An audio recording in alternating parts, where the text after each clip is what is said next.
Everyone, this is Kenny from Broadstreet. I want to show you very quickly how to add our dynamic ad formats to your newsletters. So a lot of our publishers use their newsletter very heavily for advertising. So for some of our publishers like trade magazines, the newsletter happens to be one of their most sought after sources of advertising inventory by their clients. A lot of decision makers and a lot of community members receive and read the newsletters. Newsletters are known to have something like on average a 33% open rate. So newsletters get a lot of people looking at them. So there are a lot of advertisers who are interested in newsletters and like to be right in somebody's inbox. And just by the nature of them, they tend to be very well targeted, whether it's to a town or a specific industry or something like that. So you've probably seen some of our dynamic ads recently. Instant Facebook. So this is an ad that pulls in the latest of an advertiser's Facebook posts.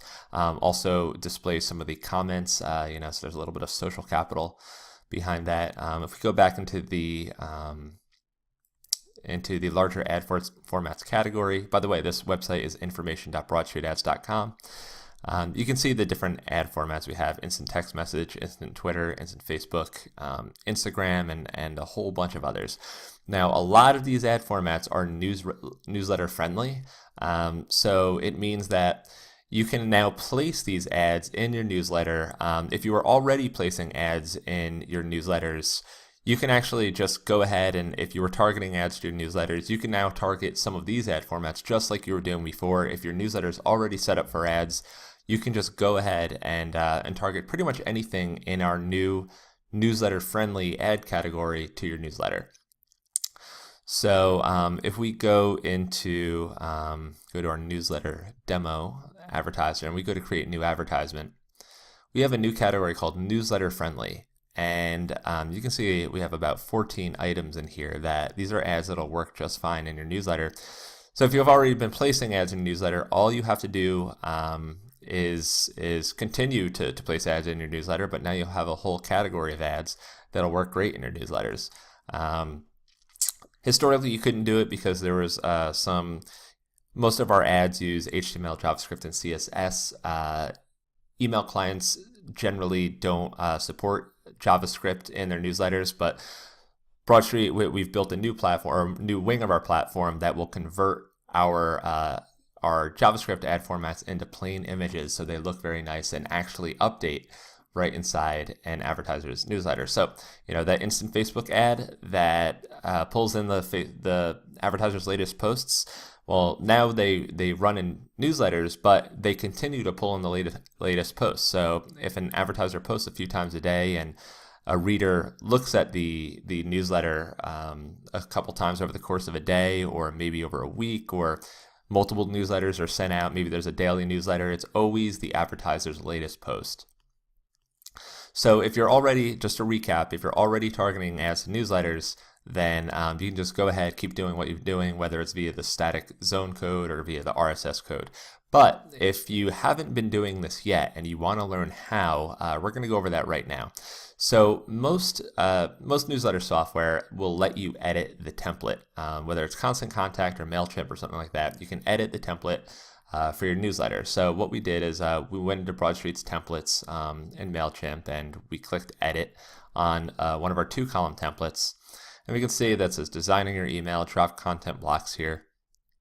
And we can drop a content block. What we're going to do is we're going to drop the code content block. So we're going to stick that in there. It says use your own custom HTML. So now we're ready to place an ad unit for an ad. Okay, so what we're going to do is we're going to go back to Broadstreet over here. We're going to click zones. And we're going to create a newsletter zone. Newsletter, looks like I might have already had one, so we'll call this newsletter sidebar 2. You can only have one ad in newsletter zone. There are a few different reasons for that, but it ultimately comes down to the fact that email clients don't allow JavaScript, so we have to be kind of old-fashioned and only have one ad per newsletter zone, but you can have multiple newsletter zones in a newsletter. So we'll create the newsletter sidebar. Next thing we need is an ad to actually run in that zone. So we're going to go back to our advertisers, and I think we have one called Newsletter Demo. And for this case, what we're going to do is we're going to create an, because newsletters are very heavily used by trade magazines, also by our community publishers, but the trade magazines are the ones that really focus on the newsletter because it hits so many decision makers. We're going to actually create an ad that pulls in a company's latest press releases. So we're going to go to newsletter friendly, and because press releases, usually come on a blog, we can usually rely on press releases coming in via an RSS feed. So we're going to use the instant RSS ad, create an instant RSS ad. And you can see we can set the RSS feed URL. In this example, I decided we'd use Intuit. So Intuit, I think we have a few publishers who cater specifically to the accounting industry. So I decided we'd use Intuit just as an example. And we're going to right click on this. This is the press release RSS feed. If you click on it, you see some jumbled XML. So what we're going to do is we're going to click on that, so copy link address, come over here, paste it. Then if I want to add an image, kind of a logo that appears above the press releases, things like that, I can set the title. I've actually already created one of these. Not that it would have taken me very long, it would have taken about 30 seconds, but I did create one of these like Emerald would have, and he was on a cooking show. So this one's ready to go. So we have an ad, we have the newsletter zone. Now all we need to do is target it to a zone just like we would a campaign. So this is what we're going to do. We're going to go over here, newsletter sidebar 2, right? And create a campaign. All right, so now we got that campaign going. If I go back here, I just realized that this ad might be a little wide for our sidebar right here. I think this newsletter template is a little wide. So the nice thing about these ads is that you can very easily go in here. We're going to set an alternate width. We're going to set to maybe 175 and see how that looks. Give it a second. Okay, that looks pretty good. So let's see if we can place this right in the newsletter. So now that we have a newsletter zone, newsletter sidebar number 2, I can go over here. You'll see our zone is displaying the ad we just targeted to it. Now we're going to click Get Zone Code. Now what we want to do is go over to the Static tab. So static means it's always going to display a static image. It's very good for newsletters. If you're a little more sophisticated, you can use the RSS Merge feature. And we do have some, MailChimp has the best documentation on it because it is their feature. But if you're using MailChimp, maybe you want multiple multiple ads appearing throughout your newsletter and between the content, the RSS Merge feature is pretty handy for that. But I personally think the easiest way is just to go with the static zone code. So what we're going to do is we're going to copy this static zone code. So this is code for the zone that is unlike our JavaScript code.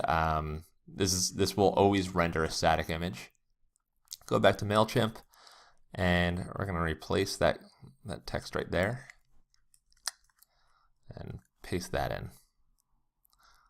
Then we're going to save and close.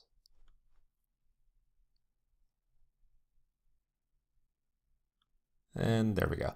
So, so the ad sometimes takes like a second to appear because it generates the first time. After that, it shows up every time. And now we see that we have this nice little Intuit ad appearing right here. Oh, looks like it showed up twice. Maybe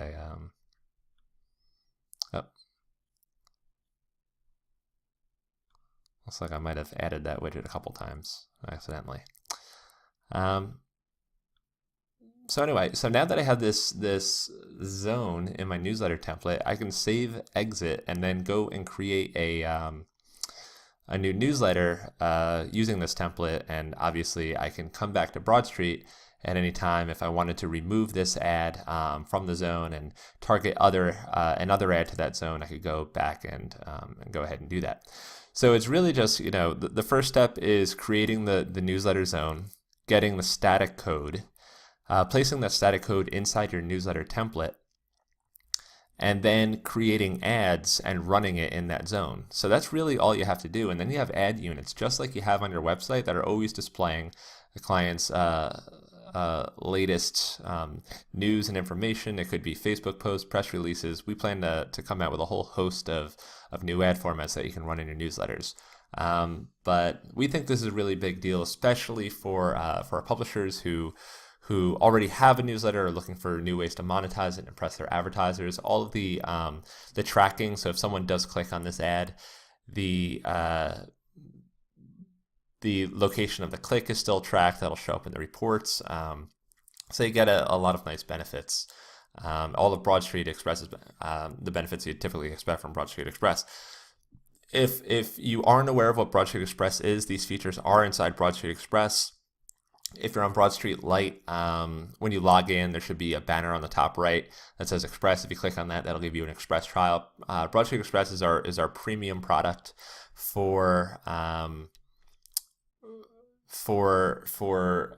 publishers and trade magazines. It's got all of our best features in there. So all of our advanced reporting, MC, the analytics, the automated reports, all of those things that'll kind of keep you at the forefront of ad sales in your area or in your industry. I think we're building a very unique and a very powerful platform. So if you haven't checked out Broadstreet Express, definitely check it out.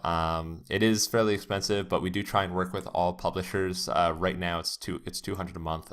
So if you're thinking about it, but you have concerns, reach out to me. It's kenny@broadstreetads.com. So that is it for this demo. We will, like I said, we'll be announcing this feature soon. And if you have questions about this or really any other Broadstreet feature, we'd be more than happy to help you out and give you some answers. So kenny@broadstreetads.com.